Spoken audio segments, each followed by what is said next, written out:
All right, this is the official clavicle tutorial. Today, very special guest, we have Lauren. She's going to be my patient here today. So I already have the room set up. We're at 40-inch SID. We are in detent. We are using a upright bucky with the grid because the part is over 10 centimeters thick.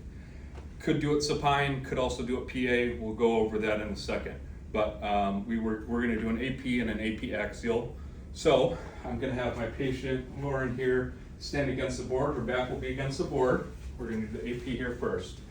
So I'm going to find Lauren's clavicle. We're just going to center mid clavicle. 10 by 12 inch image receptor landscape as well. We're going to do 70 to 85 kVp.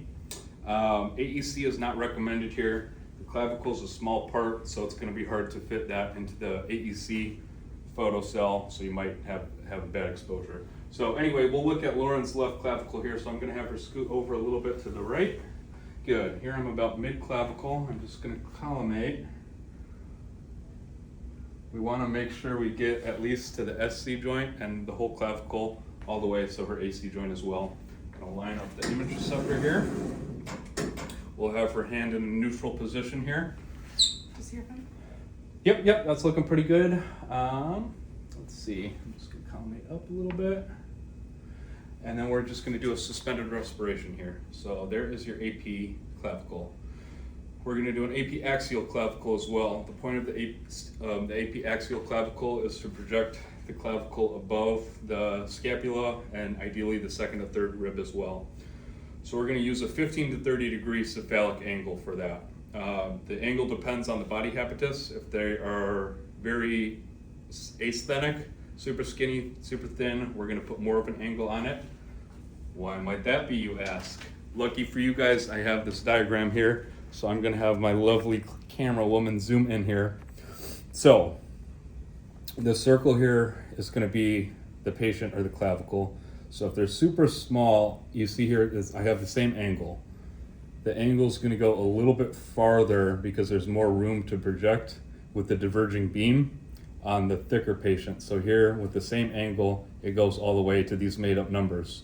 3, where here when there's a little bit smaller, it's going to go to 1. So hopefully that makes sense a little bit of to why you would use more angle for a thinner patient to really be able to get that clavicle further up. So I'm going to go down here. Lauren will just stay right there. We're going to add that 15 degree cephalic angle here.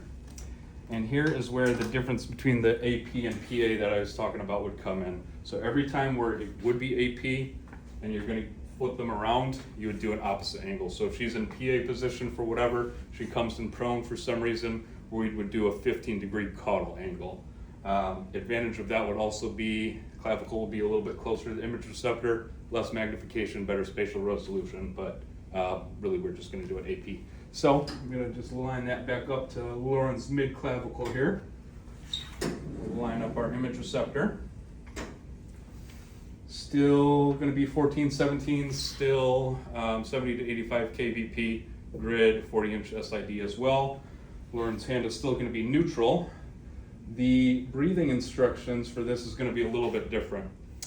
Because we really want to get that clavicle up, what we're going to do is have Lauren take a deep breath in, and we'll take it on inhalation. Because when you take a deep breath in, clavicle naturally kind of rises up a little bit. So Lauren, go ahead and take a deep breath in for me, and the exposure would be made. AP and AP axial, clavicle. All right.